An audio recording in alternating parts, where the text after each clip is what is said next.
live stream. Okay.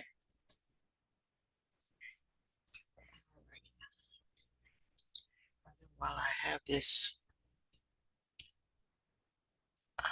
to attendance.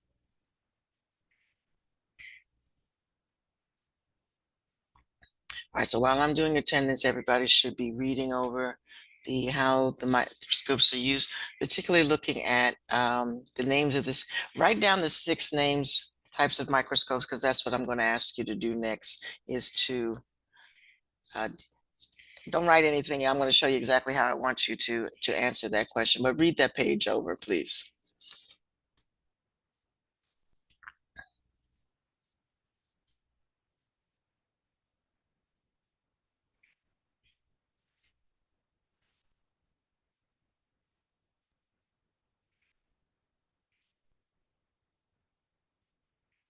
Hmm.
All right, if I just let you in, they are on the microscope page, reading the introduction to microscopes, the 6 types. And I'm going to tell you what I wanted you to do with that as soon as I finish doing the attendance.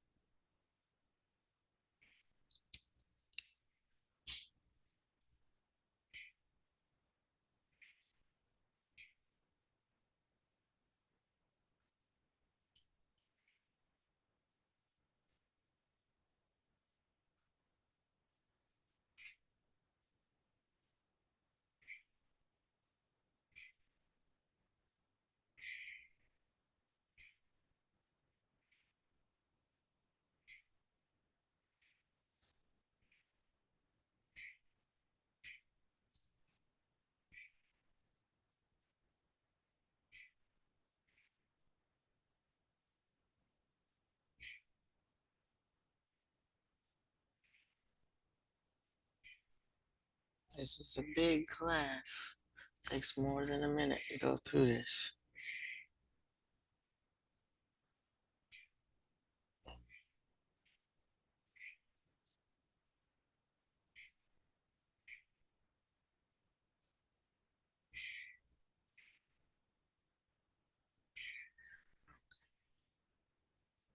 Got quite a few people absent at the moment.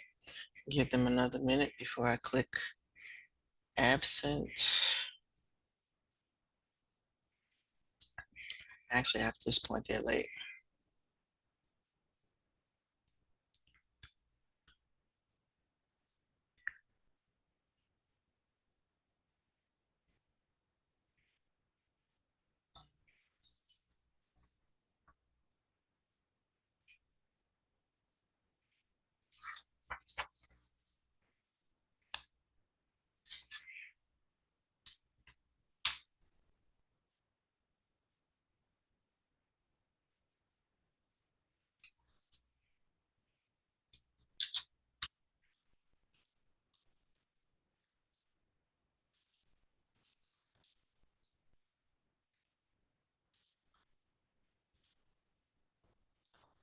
I'll do wrong.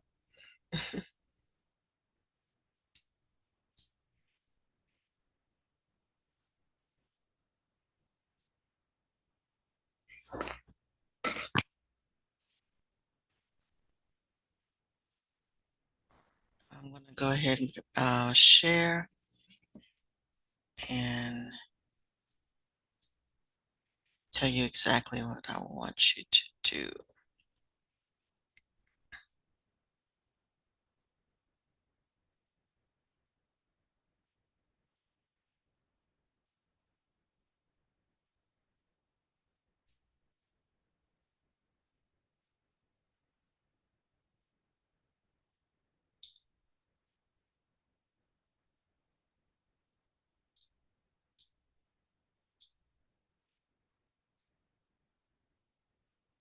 There we go.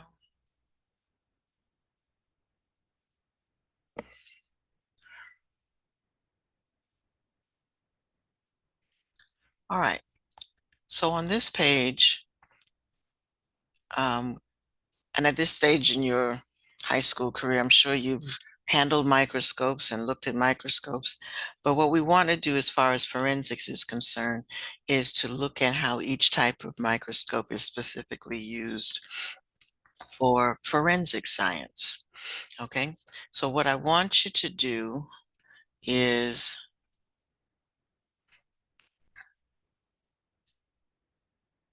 okay,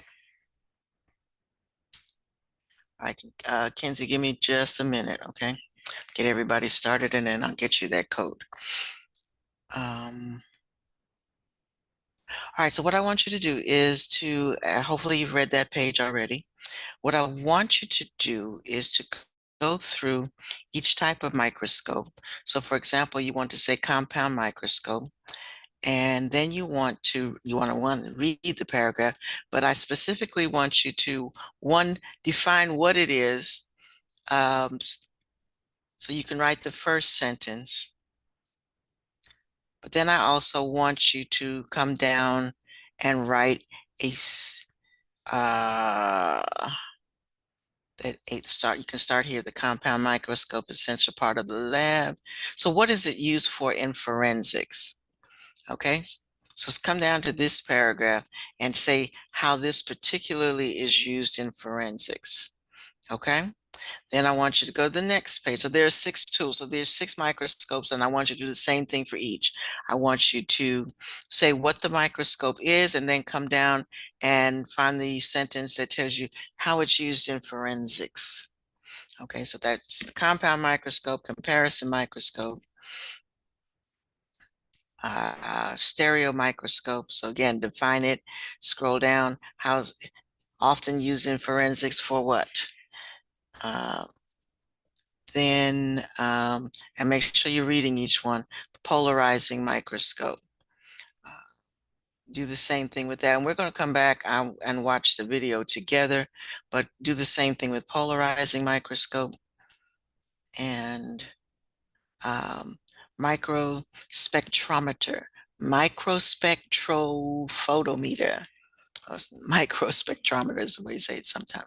So define that. How is that used? Try to get at least this far.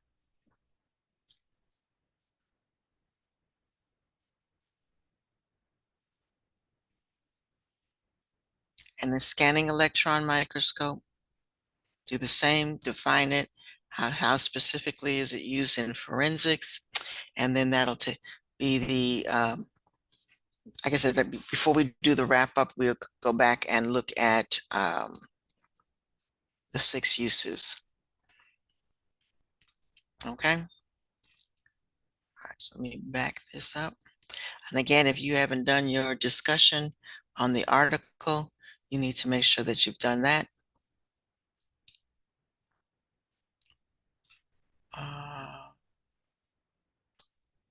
Oh, it's so much easier to do it this way.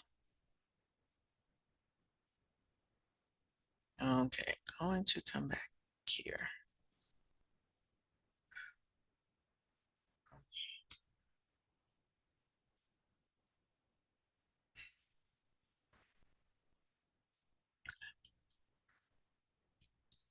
All right, I do have a short activity on the parts of the microscope just to give you a refresher, but we'll do that after you've done this exercise. So you're most specifically wanting the like 11 through 16. as far as definitions are concerned? And then how are they specifically used in forensics? Okay. All right. I'm going to stop sharing and let you handle that. And let me get, was there anybody else who was absent last class who needs to take the quiz? I'm going to stop sharing. I can look that up. Tell you in a minute. I got one person, and let me see who else is here who might have. Oops, two people in the waiting room. Kayla, okay.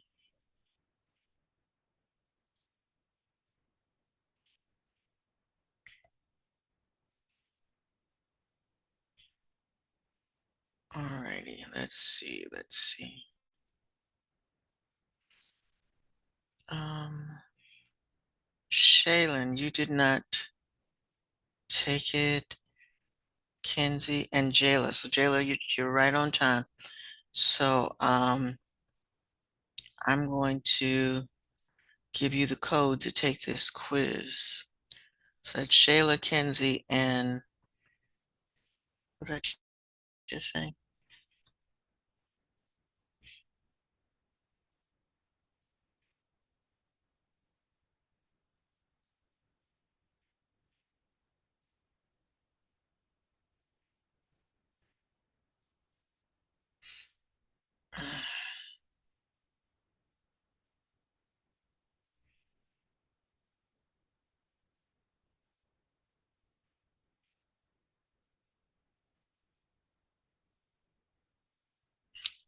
Oh, okay.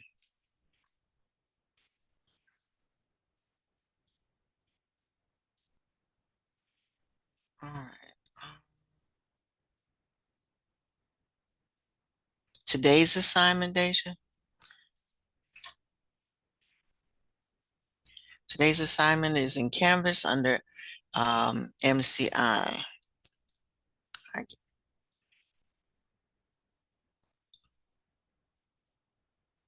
All right. I'll get back to you in just a second. Let me make sure I have the three people I need. All right, so Shaylin, Kenzie, and Jayla. Okay, I'm putting a code in, and I'm gonna put it in under everyone, so the three of you can see it. And it's case sensitive, so you need to put it in just the way I give it to you.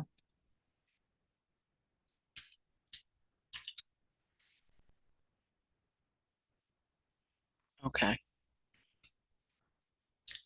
All right, so it's crime, but it's capital C, small r, capital I, small m, capital E.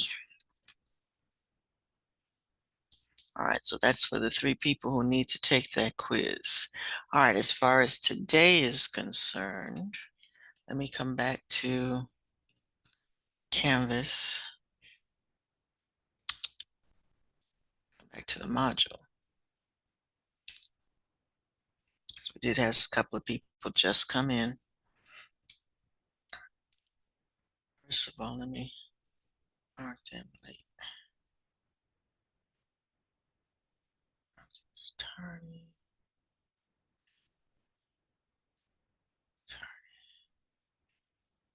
Okay, gotcha.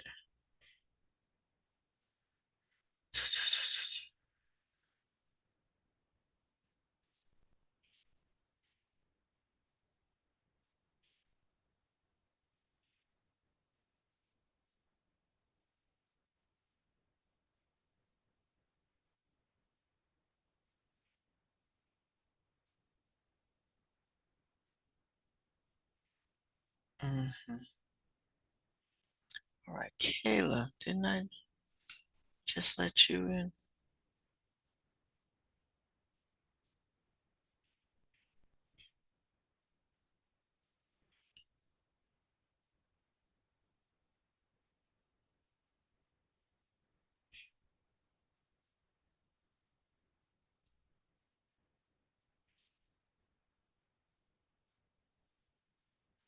Anthony Marshall.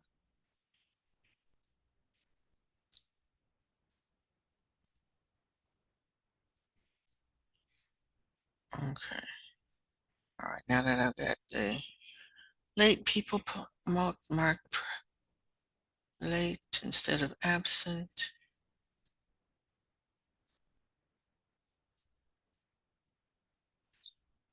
Okay. I got everybody. Okay. Coming back to the module. All right. For those of you who just came in, this is where we are. And yes, it is published.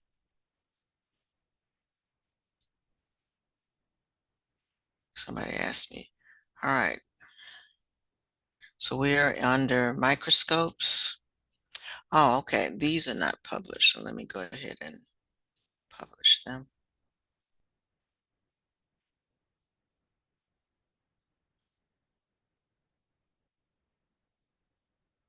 Okay.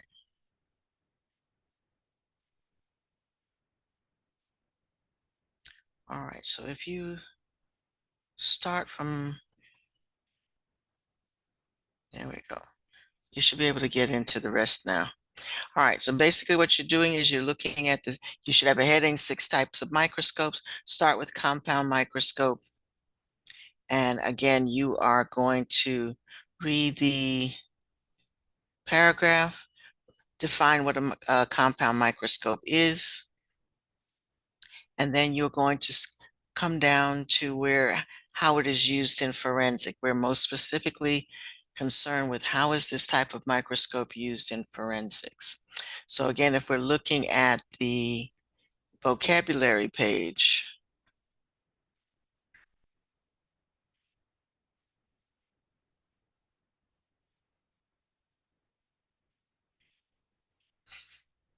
okay, so if you come back to the vocabulary page, the vocabulary words that you want start from 11 to 16.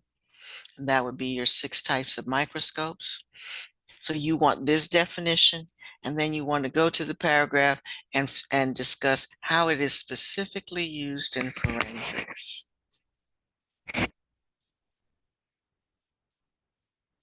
Okay, and actually it says so here too. So actually you can just copy these. For example, the first part of this definition is what the microscope is. And then, for example, right here, then it says useful in comparing two fibers. So that's your forensics use. This one, stereo microscopes, useful evidence that is not enough to see under a standard compound microscope. So that's your forensics use. So I want you to define it like that. So you say what it is, and then maybe drop down. So separate these two lines so that you have, you distinctively know what it's used for in forensics. Okay, so in this one, it's used to look at elements, tiny things such as gunpowder and residue from bullets. This one, polarizing microscopes used to study the birefragments materials such as crystalline solids, illicit drugs, and certain fibers. So separate the definition from its forensics use. Here, this one also. So basically, you could just stay on this page, although I do want you to read each paragraph. If you simply copy these, you would have what you need.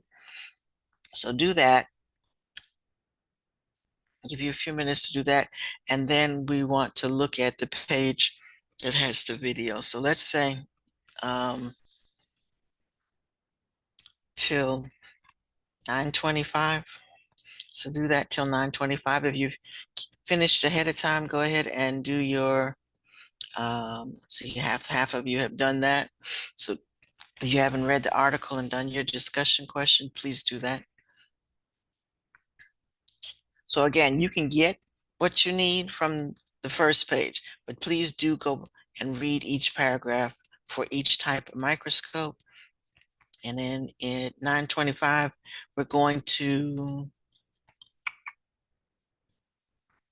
look at the video together for polarizing microscopes.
why it does that.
Okay.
Okay, I know I said 9:25, but I'm going to give you a break right now. Take a break.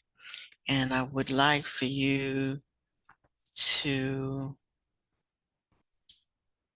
take this Nearpod code. Going to watch.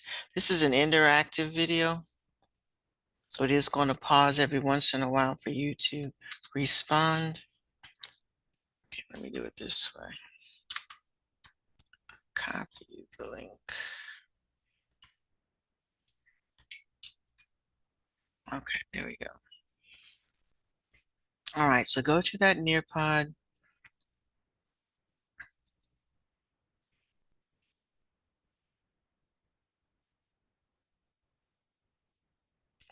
Clearly presents.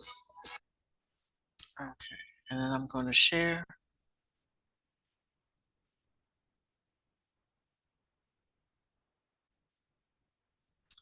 All right, so everybody stop what you're doing.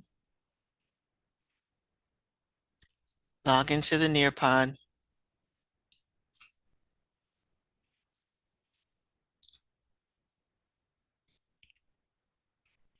All right, so it'll tell me whether you're logged in or not.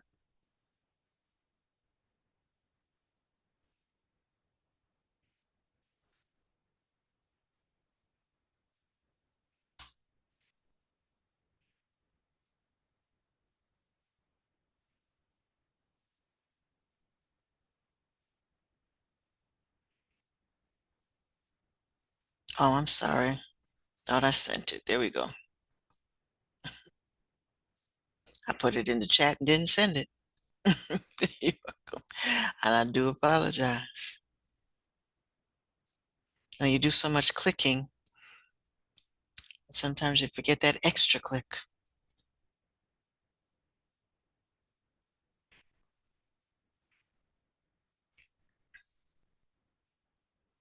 All right, so everybody, the code is now in the chat.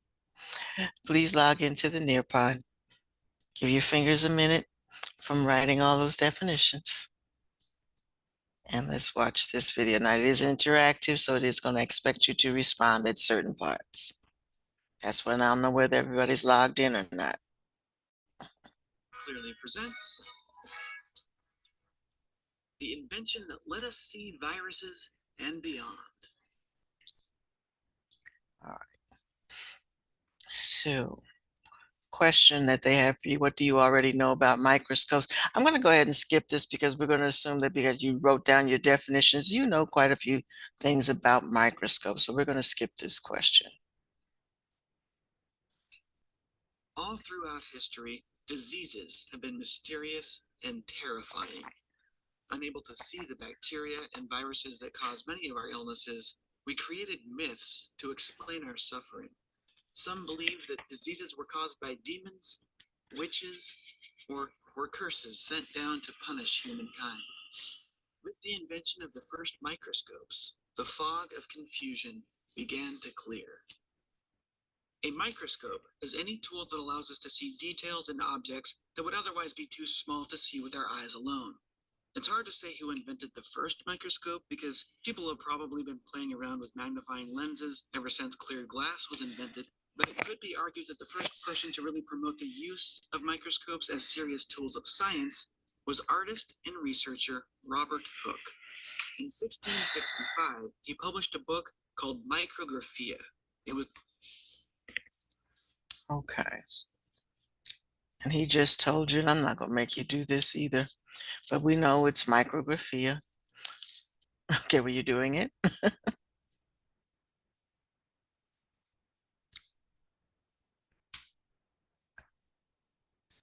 Micro. Now that, yeah, that's just where you have to learn to read things carefully. It's micrographia and not macro. The difference between micro is tiny, macro is large. So yes, it's gonna be the second one. Thank you, thank you. It was filled with beautiful drawings he made while gazing through his microscope. In the book, he reported, apparently for the first time, that razor blades aren't really that sharp if you look at them close up, that insects have strange compound eyes, and that plants appear to be made of tiny structures that he called cells. Several years later, a fabric merchant named Antony van Leeuwenhoek started designing his own microscopes so he could better examine the quality of fabrics he was buying. Curiosity led him to examine many subjects aside from fabric, and he eventually discovered microorganisms. He reported seeing tiny creatures that scientists of his time did not know existed. He found them living in pond water. They lived in beer. They lived in his own saliva and a number of his other bodily secretions. He called these critters animalcules. It's a lovely mashup of the word animal and molecule. Instead of being grossed out by what he found or embarrassed by the fact that he spent so much alone time with his own bodily fluids, Antony van Leeuwenhoek was proud of what he found. He wrote about his discoveries in scientific letters to the Royal Society, England's most prestigious scientific organization. They published his letters, and these went on to change our understanding of disease forever. All of the microscopes described so far, and most of the microscopes you find in a high school or college classroom, are what we call light microscopes or optical microscopes. This is because their lenses bend normal visible light in order to function. Though they can be used to see cells and many microorganisms, including bacteria, they are not powerful enough to see most viruses.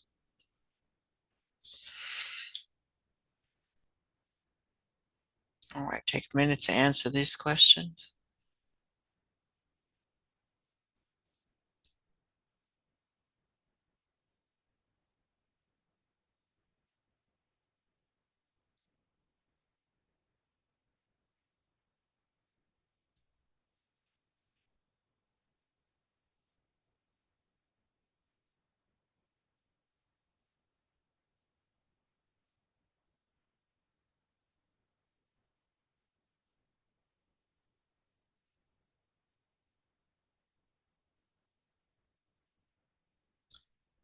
All right, looking at your and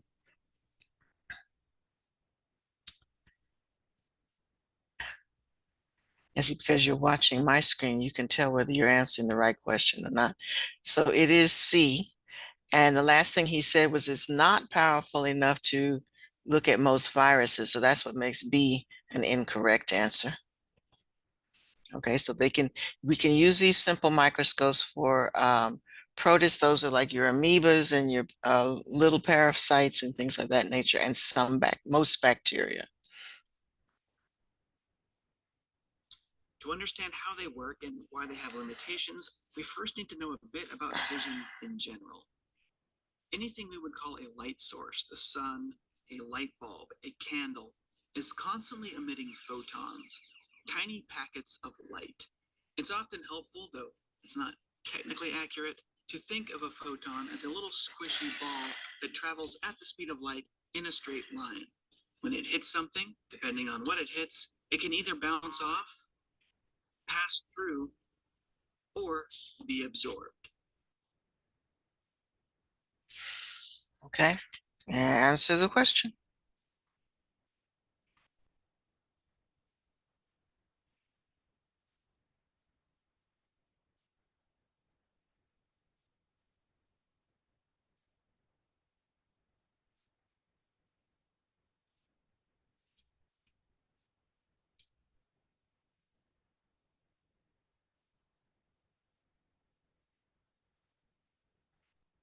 All right, so it looks like everybody was paying attention on that one. It's D, it can bounce back, it can pass through, and it can, or, it's always or, it can bounce back or pass through or be absorbed. So D is the correct answer, all of the above. A burning candle spits out billions of photons per second in all directions, which then bounce off objects until the photons are absorbed. Lining the back of the inside of your eyeball is a photon detection screen made of cells, your retina. When photons bounce off an object, happen to go directly through your pupil and strike your retina, they are absorbed and a message is sent to your brain saying, light of this color hit the retina here. Your brain is constantly piecing thousands of these signals together to form a moving picture in your mind. Here's the important takeaway from all of this. Sight works because lots of little projectiles are bounced off of objects in the environment and then absorbed into a detection screen. If you want to build a seeing machine, you can use just about anything as your projectiles. You could even use gummy bears instead of photons if you wanted to, so long as lots of projectiles can be bounced off the object you want to see, and so long as your projectiles can leave a mark on some kind of detection screen. There is more to building a good seeing machine. As you may have noticed, this one can only show the rough outline of a flat object, and in real life it wouldn't even do that nearly as well as it does in this cartoon. But one thing worth understanding now is that if you want a clear picture, each of your projectiles should be smaller than the object that you want to see.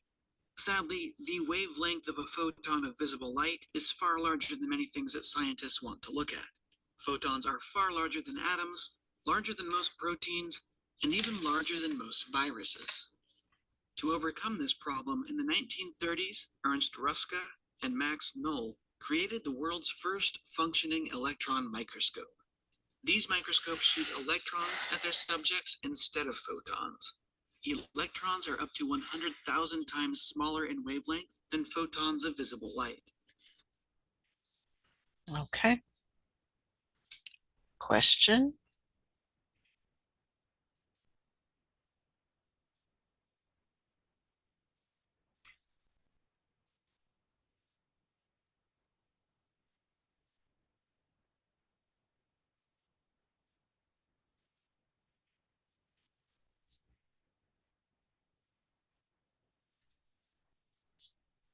All right, so the answer is true. Electrons are 100,000 times smaller than photons of visible light.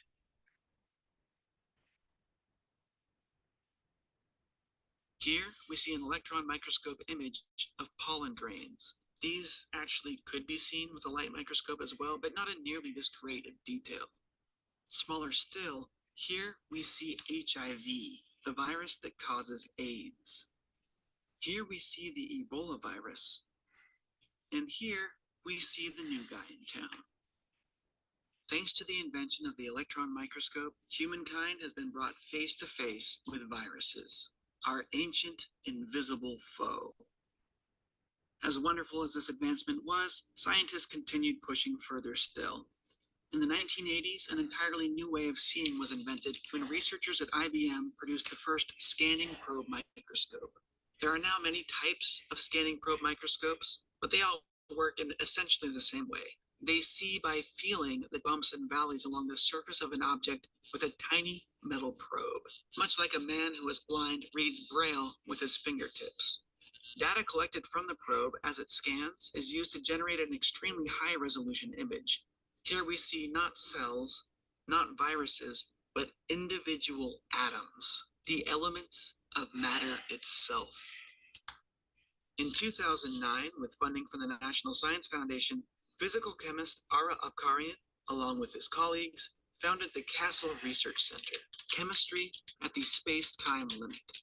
He chose team members from among the world's greatest microscope innovators, including Dr. Kumar Wickramasinghe, who engineered microscopes for IBM, Dr. Nianhui Ga, who specializes in imaging biological molecules, and Dr. Wilson Ho, known for having built several of his own scanning probe microscopes from scratch. The purpose of the Castle Research Center is to push the limits of what we can see through a microscope. To do this, they have combined the use of visible light with scanning probe microscopes.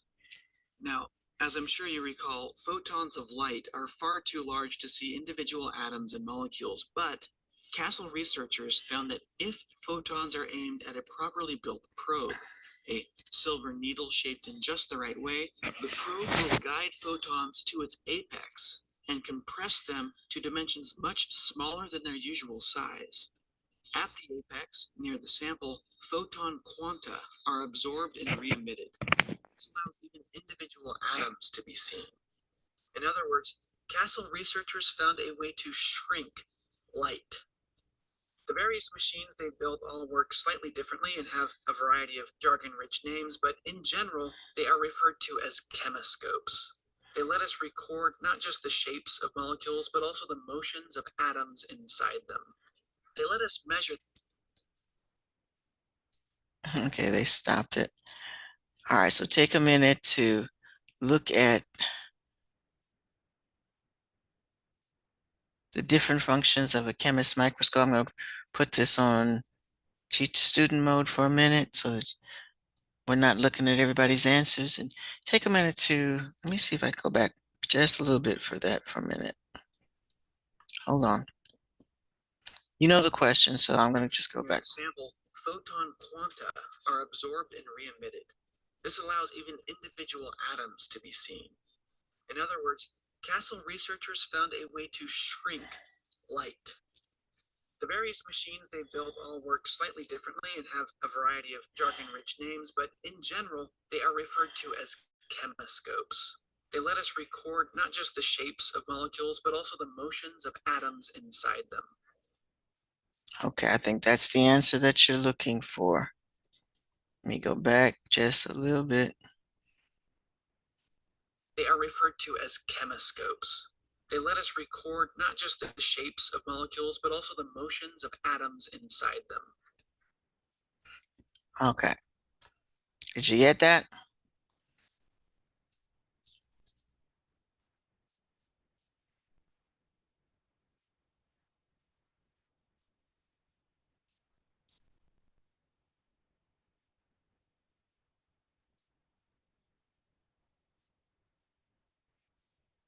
Let's see if I can play it one more time.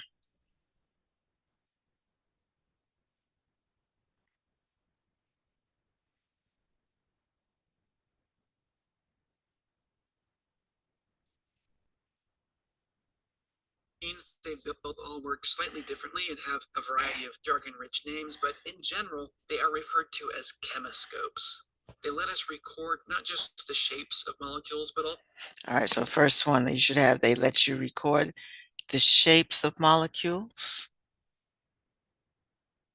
You should be writing that down. Chemoscopes allow you to record the shapes of molecules.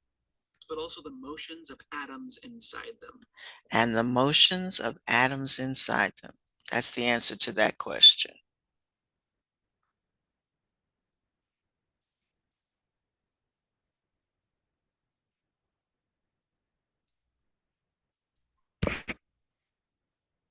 They let us measure the molecular motions that power chemical reactions. In the field of quantum physics, chemoscopes will aid in the development of quantum computers because they allow us to directly record a molecule's quantum behavior. In the field of biology, chemoscopes are being designed to allow us to directly read an organism's DNA. Once perfected, this will be far better than the tedious, error-prone methods of DNA sequencing that scientists use today. Last but not least, in the field of medicine, chemoscopes are now allowing us to see viruses so clearly that not only can we tell different species apart, we can tell different strains of the same species apart. Okay, I'm going to let you pass on this question. This allows us to watch how viruses evolve over time and figure out just when new vaccines might need to be produced. From simple lenses allowing us to see that insects have compound dyes to the light-shrinking chemoscope allowing us to see virus evolution, microscopes have come a long way, each step clearing the fog of our confusion. Okay, we're going to pass on this question as well. I am John Perry, and that is a brief history of the microscope stated clearly. Okay, so we are going. Okay, I'm going to stop sharing for a minute because if I switch pages, I'm in my grade book.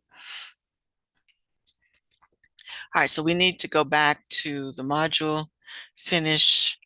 Actually, there was one. I said we're going to watch the other video together on polarizing microscopes. So let me get back to that.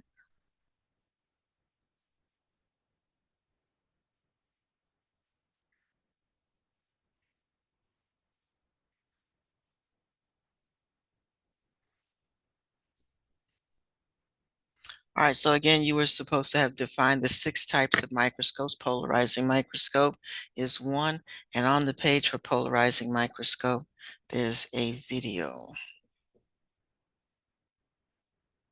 The last couple of videos we talked about reflection. And that's just the idea of the light rays bouncing off of a surface. If the surface is smooth, same thing as the reflected angle. We saw that before, and those angles are measured relative to a perpendicular. So that angle right there is going to be the same as that angle right there. That's essentially what we learned in the lab.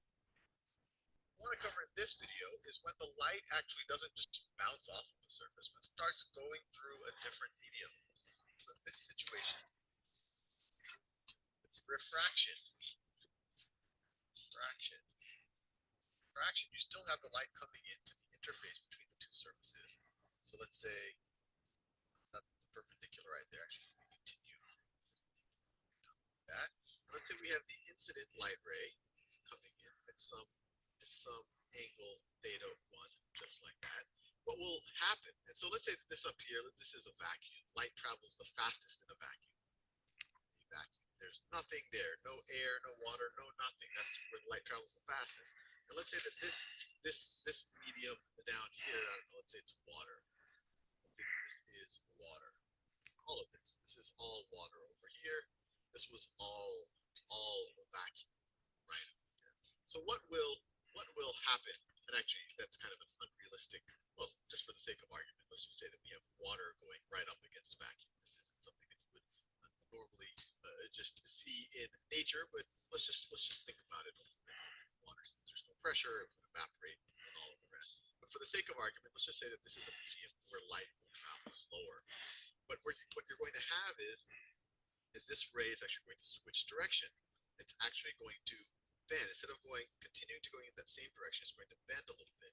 It's going to go down in that direction, just like that. This angle right here, theta 2, is the refraction.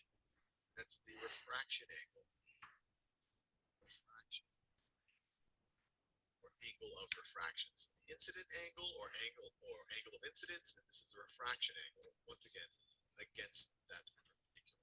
Now before I give you the actual equation of how these two things relate and how they're related to the speed of light in these two media, and just remember, once again, you're never going to have vacuum against water. The water would evaporate because of the pressure. But just to, before I go into the math of actually how to figure out these angles relative to the velocity of light in different media, I want to give you an intuitive understanding of not why it bends, because I'm not telling you actually how light works. It's really more of an observed property. Light, as we'll learn as we do more videos on it, can get pretty confusing. Sometimes you want to treat it as a ray, sometimes you want to treat it as a wave, sometimes you want to treat it as a photon. But when you think about refraction, I actually like to think of it as kind of as a vehicle. And to imagine that, let's imagine that I had a car. Let's look at the top of the car. There's 4 wheels on the car. Let's say it's traveling on a road. It's traveling on a road. On a road, the tires can get good traction, the car can move pretty efficiently, and it's about to reach an interface. It's about to reach an interface where the road ends, and it will have to travel. It will have to travel on mud. It will have to travel on mud. Now, on mud, obviously, the tires' traction will not be as good. The car will not be able to travel as fast. So what's going to happen? Assuming that the steering wheel isn't telling it to turn or anything, the car would just go straight in this direction. But what happens right when, what which wheels are going to reach the mud first? Well, this wheel right here is going to reach the mud first. So what's going to happen? There's going to be some point in time where the car is right over here, where it's right over here, where these wheels are still on the road. This wheel is in the mud, and that wheel is about to reach the mud. Now, in this situation, what would the car do? What would the car do? Assuming that the engine is revving and the wheels are turning at the exact same speed through at this the entire point of this the entire time of the simulation. Well, all of a sudden, as soon as this wheel hits the medium, it's going to slow down. This is going to slow down, but these guys are still on the road, so they're still going to be faster. So the right side of the car is going to move faster than the left side of the car. So what's that going to happen? I mean, this is you see this all the time. If the right side of you is moving faster than the left side of you, you're going to turn, and that's exactly what's going to happen to the car. The car is going to turn. It's going to turn in that direction. And so once it gets to the medium, it'll now travel. It'll now turn from the point of view from the car turning to the right. It'll now this direction. It will be turned when it gets to that interface. Now, obviously, light doesn't have wheels and it doesn't deal with mud, but it's the same general idea. When I'm traveling from a faster medium to a slower medium, you can kind of imagine the wheels on that light on this side of it, closer to the vertical, hit the medium first, slow down so the light turns to the right. If you're going the other way, if I had light coming out of the slow medium, let's imagine it this way. Let's have light coming out of the slow medium. And if we use the car analogy, in this situation, the left side of the car is going to, so the car is right over here. The left side of the car is going to come out first, so it's going to move faster now. So the car is going to turn. It's going to turn to the right, just like that. So hopefully this gives you a gut sense of just how to figure out which direction the light's going to bend if you just wanted an intuitive sense. And to get to the next level, there's actually something called Snell's law. Snell's law. Snell's law. And all this is saying is that this angle, so let me write it down here. So let's say that this velocity right here is velocity 2. This velocity up here was velocity 1. Going back to the original. Actually, let me draw another diagram just to clean it up. And also I have that vacuum water interface example. I'm not enjoying it just because it's a very unnatural interface to actually have in nature. So maybe it's vacuum glass. That's something that actually would exist. So let's say we're doing that. So this is water, this is glass. This is glass. Let me redraw it. I'll draw the angles bigger. So let me draw perpendicular. So I have our incident ray. So in the vacuum, it's traveling at v1. And in the case of a vacuum, it's actually going at the speed of light, or the speed of light in a vacuum, which is c, or 300,000 kilometers per second, or 300 million meters per second. Right. So c is the speed of light in a vacuum. And that is equal to 300. It's not exactly 300. I'm not going significant digits. It's true to 3 significant digits. 300. All right, I'm going to pause this because we're almost out of time. And I'm sure most of you have heard when you're going through, he's using medium, the term medium. So if you're going from air to liquid to a solid, those are your mediums. And so light travels differently as you pass from one medium to another. Most of the time when you're looking under a microscope, you're looking at something that has been placed in a liquid medium. So the light bends your vision just a little bit.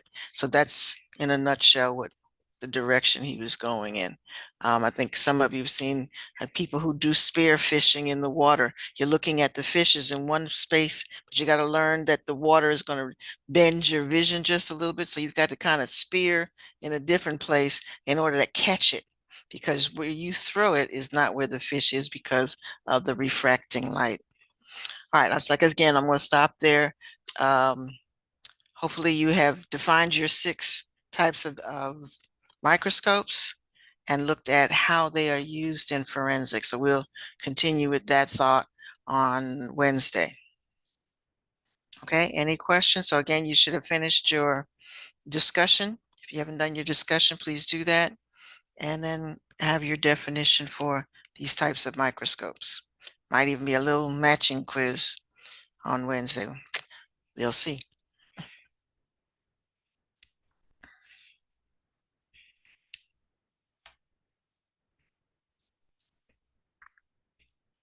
All right, so if you don't have any questions from me, you're good to go.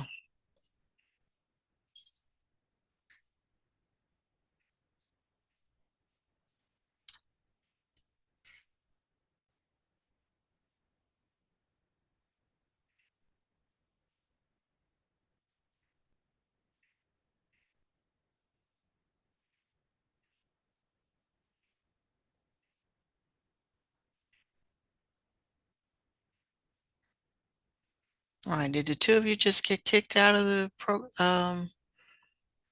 you might have got kicked out and now class is over, so we're good.